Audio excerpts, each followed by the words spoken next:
I had a hobby too. Mine happened to be guns and ballistics, and I studied guns and ballistics as much as I could, and I wrote an article about high velocity. So out of all my years working at Weatherby, the last 5 have been some of the most exciting. Working with Adam, with him running the company. And to think that I get the opportunity of carrying on my grandfather's legacy 75 years later here in Sheridan, Wyoming, I mean, it really is a dream come true. Oh, I'm home. Thank God I'm home. On Our Mark, the Weatherby Podcast.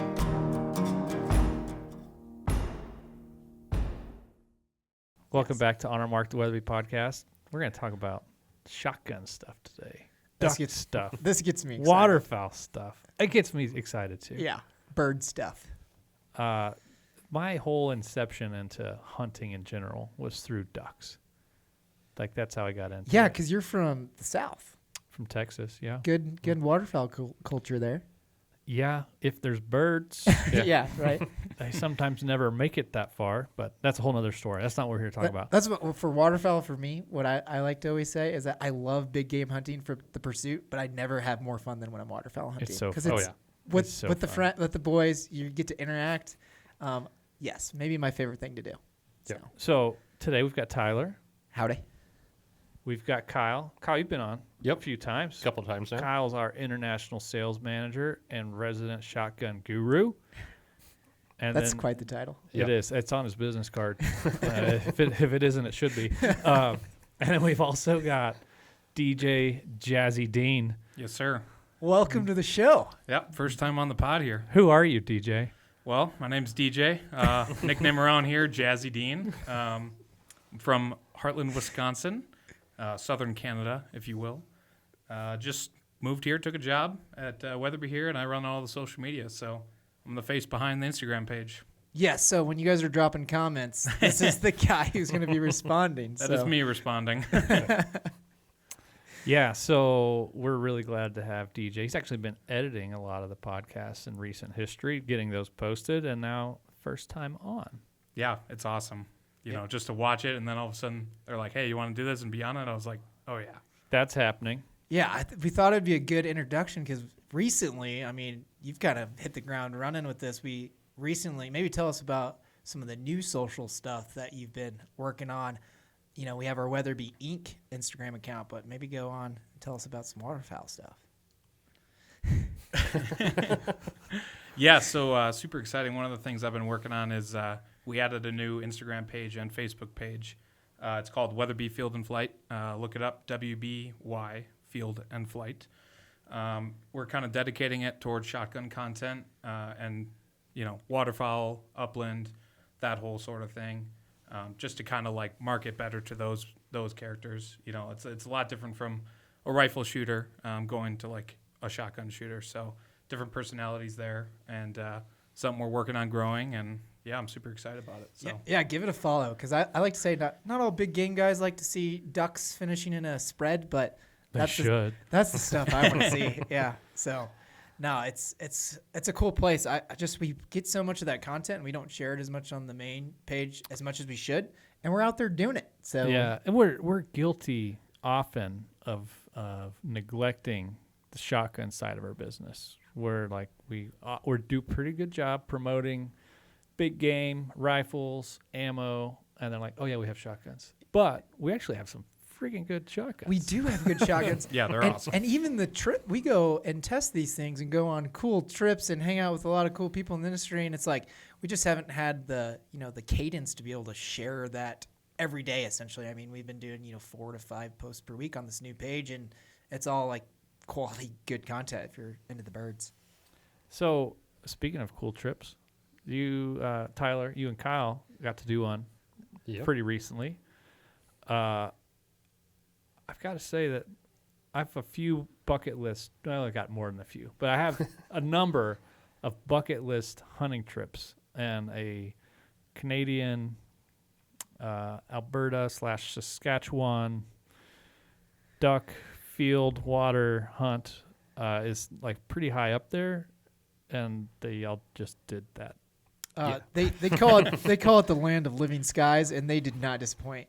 So, as a Midwesterner, growing up waterfowl hunting, kind of in the college years, this was literally a trip that I've always wanted to do. And there's just the volume of birds and the birds that you get to see and how well they work is just, it's something you can't really even describe very well. And it just, I don't know if you can tell in my voice, but man, it like really gets me excited. I can hear it. So I can hear it. Yeah. So let's start with this. We established that I'm from Texas. Texas was like 6 bird limit, Central Flyway. Yep. 6 birds, same as here. Missouri, I think it's 1 less. And on Canadian geese, you can only kill 3. So I'm from the Mississippi Flyway.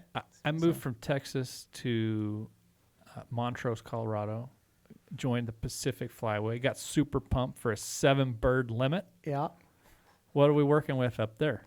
8 ducks, 8 geese, 20 snows. That's dumb. that is so ridiculous. And they don't, with ducks too, that's the big thing. They don't differentiate between like you can only kill 4 mallards or 2 canvasbacks. No, it's just 8 ducks because their season opens so early up there because of when the migration starts. Everything is brown in September. Like,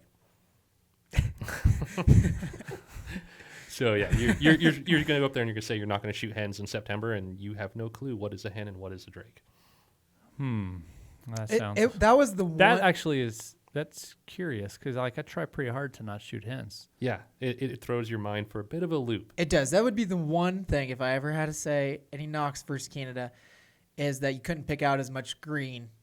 We went in mid-October here just a couple weeks ago, so they were starting to plume out pretty good. But yeah, what you're saying is like there's some pride in being able to pick out a green head in most cases or a good sprig. Where I grew up, it was like Gadwall City. Oh yeah, yeah, that's tough. That is tough. Tough, Yeah. picking between them. Bunch of gray ducks, and you got a green head, like you're doing something. You're like pushing over your buddy. Yeah. I know why now, because hunting in Montana in December, everything's frozen and there's nothing but greenheads. They're like, why are you here? Yeah, that is so true. Yeah, I think you and I have sat on a bank for a few hours trying to pick up the last bonus duck. And not having any luck on that one. No, but we don't live in a bad place. But you went to a better place for waterfowl hunting. Yes, if you are a waterfowl hunter, you need to put that a little bit higher in your list and just make it happen because it was pretty awesome. Yeah, it's like once you go, you're addicted. There's no way about that. So you guys drove from Sherrodice. Yep, road trip up to. So you took guns across, no issues. Yeah, no issues. Took ammo. Yeah, ammo. Took a case apiece. Mm-hmm. Yeah, I kind of thought this would be a shorter podcast, but like some of that stuff is if you're wanting to do Canada, it is pretty a lot easier and less intimidating. This was my first time. Kyle's, he's our international guy, so he's been back and forth to Canada. But I was actually surprised how easy it was to actually get across the border. I know it's not always as easy as what we had, but like 1 or 2 paperwork, if you have that all dotted, I's like T's crossed, I's dotted, it was not hard to get into Canada. No, it's like you just prep your stuff ahead of time. You know what you need, and you're looking at 2 pieces of paper basically. Yeah, what are those forms? So you need your CBP form, which shows that you own the firearm before you left, and you may or may not ever have to use it. I've never really had to. For coming back. For coming back, yes. Yeah. So we just stopped and did ours at the border before crossing, and then the RCMP form, and I can't remember the name or number of it now, but it's saved on my laptop because I use it every year. And you just fill it out. You can take 3 guns. It's pretty simple. There's nothing crazy on it. And the border, I want to give a shout out to the U.S. border guys because they were like, that guy was rad. He's like, do you guys? He like immediately was like, do you guys work for Weatherby? And we're like, yeah. He's like, that's awesome. Are you guys going up to hunt? He was just so nice about the whole deal. That's awesome. So the sequential serial numbers gave it away. Yeah, that's true. That's exactly that's what he picked up on as he was doing our forms. Oh, we didn't notice like the cases that say Weatherby. Well, he goes, he saw like, so that he did the serial numbers and then he looked up and we're both wearing Weatherby hats and he's like, you guys work for Weatherby? So that's interesting. Pretty cool. That's pretty cool. Yeah. So it's not all that far of a drive from here. No, 12 and a half hours. Closer to where we went than for me to drive back to Missouri from Sheridan. Don't tell my wife that. Yeah. That is mind-blowing that I can drive to Canada and be in the best, like world's best duck hunting instead of just driving back to Missouri.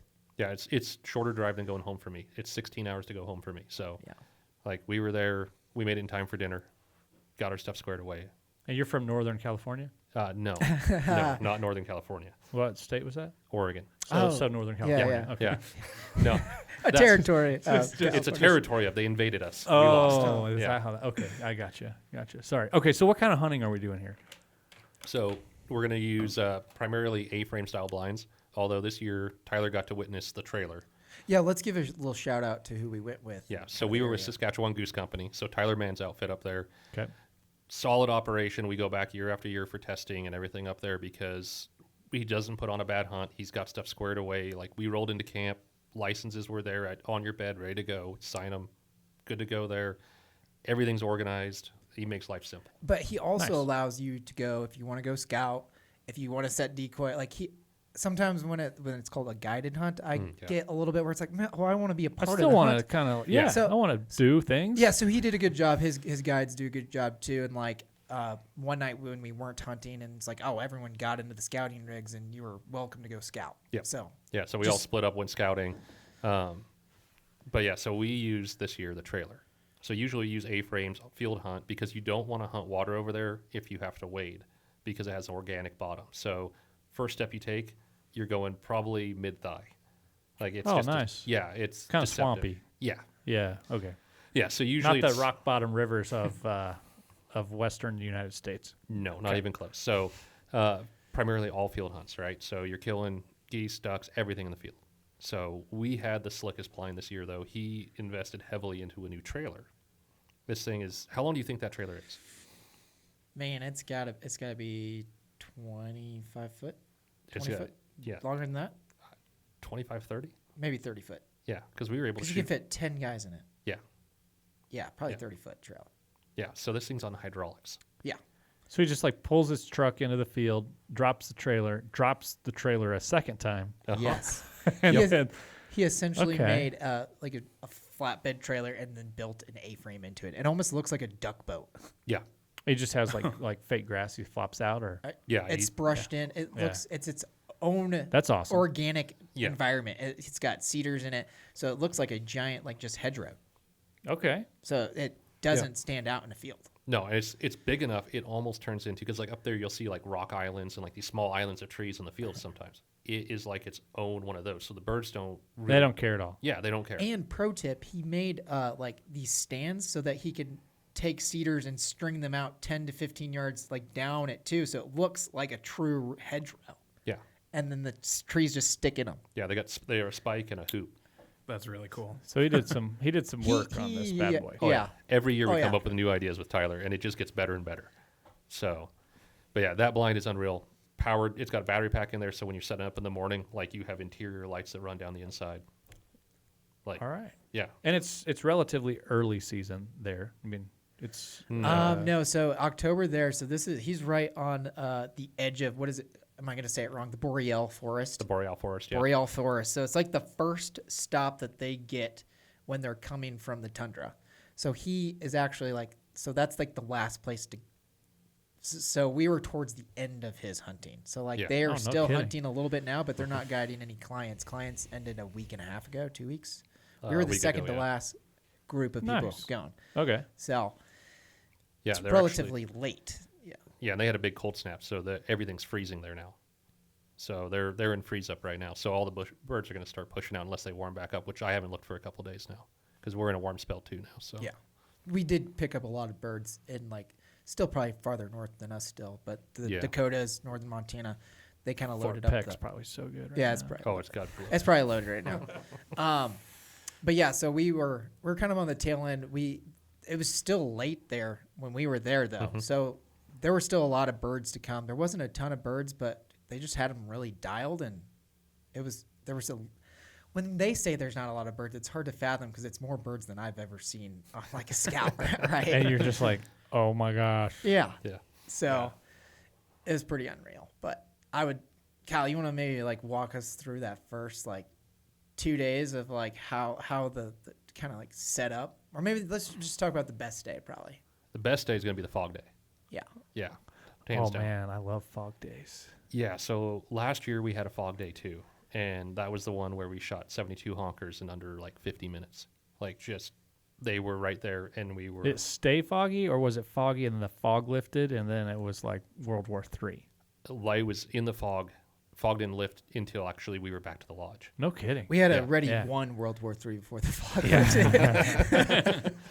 Yeah, so no, we were crushing in the fog this time. Like it That's started so with fun. ducks, and then the geese got up a little bit later. So you can hear them, but you can't really see them, kind Correct. of deal. Yeah. Yeah. Yeah, that's So so they're fun. like Just- 20 And yards in we're front hunting of you. a big wide open barley field. So like we're literally in the center of like a rolling field, and there's a roost to, I'm gonna say, if I'm thinking of it, was probably to our south, right? Yeah, it was behind us. There was a roost, and there was multiple roosts using this place. So we knew we were gonna have an opportunity to shoot our ducks and our geese. Typically, most of the time you're gonna. It seems like each field up there, you're either shooting your ducks and then your geese. Yeah, you'll get a mix sometimes on some of them. But this was a true this was a- double. Yeah, like, this was a double shoot. yeah. Yeah, so we got set up in the fog. We actually found some loose stuff to kind of brush the blind in even better. And just got set up in there, and they just started rolling in. And the thing was, you couldn't see them until probably 40 yards. So as soon as you can see them, you could shoot them. If you wanted, yeah. Yeah. But But the that's- birds were finishing. Yeah, they were They're finishing coming it, in like- real close. Yeah. yeah, there may have been an incident with one that was a little tight. Oh yeah. Did you cut one in half? I took his head off. No, yeah. So no meat was damaged on that bird. You took his head off. Yeah, his head was clean off. Time to eat. Yeah, it literally was. Yeah, I think that was the one. The body went over the blind, the head hit the blind, or vice versa. I don't remember which way it went, Yeah. but yeah, they were finishing tight. They were finishing, and then we mostly got ducks to start with. We were getting like, and man, I feel like in the Midwest you get like a group of 10, and you're like, man, you're pumped to finish them. But these were like wads of like 50 birds at sometimes, or we try to have like. The first day we had 500 ducks trying to land in the decoys, yeah. and it's just like, and like in the Midwest or here in the States, I feel like if you were to shoot into a bunch like that, you'd be done for the day. Yeah, you're burning You're your roost burning at that birds, point. Yeah, right? But here it's just like it's crazy that it's flock after flock, and you got multiple roosts using fields. Yeah. So yeah. The it's load pretty- in that field was intense. The amount of birds that Sounds they spotted. awful. So the ducks are awesome. Again, we actually shot quite a few pintails that day, so it was actually good to see. Like just talking to those guys, they saw a lot of pintails this year, which is, I guess, Yeah. good for the hatch. Yeah, anyways. real good hatch So, on pintails. It seemed like so. Yeah, and then So it's like the first part of the day, it's all ducks, or is it mixed ducks and geese all morning? so on this one, it was kind of a mix. It was ducks for like to start right at first light. First 30 minutes probably at first Yeah. light. The geese Yeah. get up a little later Yeah. up there. But we were also all shooting very well. We had a good group. So we were Yeah. we have 10 guys. So there's flocks where we had 9 guys Yeah, 9 shooters. and a camera guy. Yep. So we're knocking down 15, 16 sometimes. Like what was our biggest volley on ducks? It Camera had to be- guy had to be struggling in fog. That's not fun. So but we had multiple times where we're knocking 15 birds plus down. Oh, yeah. Yeah. I mean, we were, How many dogs do you have? Any Two, dogs? running two. yeah. They were just running ragged. Oh, Yeah. Yeah. We're running Mario from Final Approach had Jet, his dog out. Yeah. And then Tyler's got Boone, who is like, Tyler can tell you that dog is unreal. Like, Yeah, he is so I wonder how many retrieves he's gotten. All of them? they kill All over over. 6,000 birds a year up there. Yeah. So you figure even if he's doing 2/3 of that, Yeah, at least half. That's still a lot. Yeah. Their daily average is around like 100 birds. yep. That's unbelievable. That is insane. So And like half, like a lot of those are geese. Like those aren't small. Yeah. Yeah. How big of a dog is he? yeah. he's 80? just mid yeah, he's Yeah, about 80-pound lab. normal Oh, size. so that's like But- normal to slightly bigger. I don't think Tyler could ever feed him enough. I mean, Yeah. he burns Right. everything off. I mean, Right. he is. He's an interesting dog. Tyler, the way he has him trained is he's just different. I can't describe it. Yeah. He's He- just good. Like he does hand signals, Yeah. but Tyler is not whistling or anything.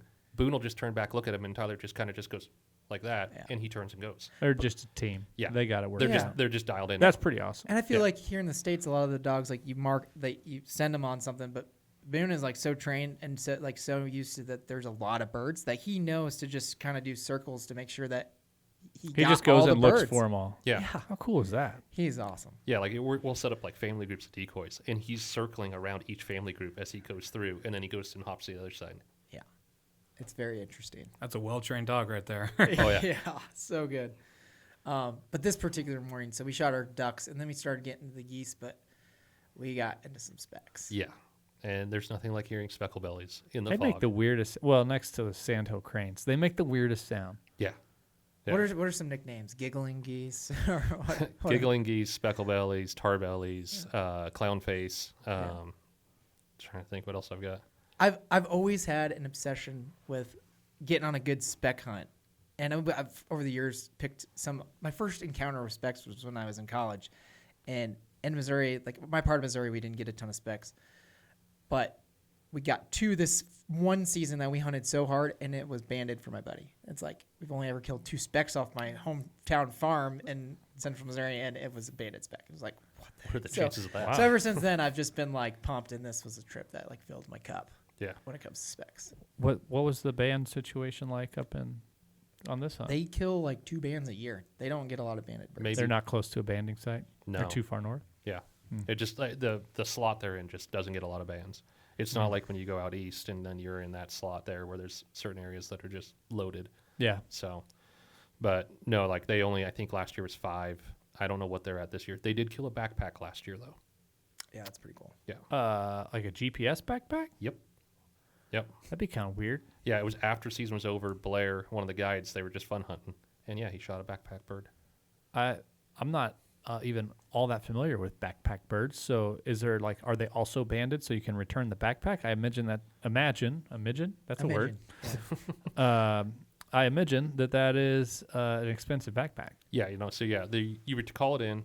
They're not banded though, but the backpack's got the number, everything. You call it in. They want the backpack back, but my understanding is, and I have to double check with Blair, is they'll give you like a model of one basically to hang on your wall. And it's just like the shell basically, no internals. That's kind of cool. Yeah, like give you a little something kind of like. So yeah, he got one of those last year, That's pretty neat. and it was on a hen mallard. So, the saying, hens are banded too. Hens are banded too. Have you shot a banded duck? I've not shot a banded duck. Banded goose though. Banded goose. Where'd you Yeah. shoot it? In Missouri, banded in North Dakota. That's cool. It's a pretty cool bird. Jazzy? I have never shot a banded bird. Still looking for the first. Kyle, what Kyle? about you? Let's see, a couple this year, Jack Miner and USGS band, so double banded, and on both of them.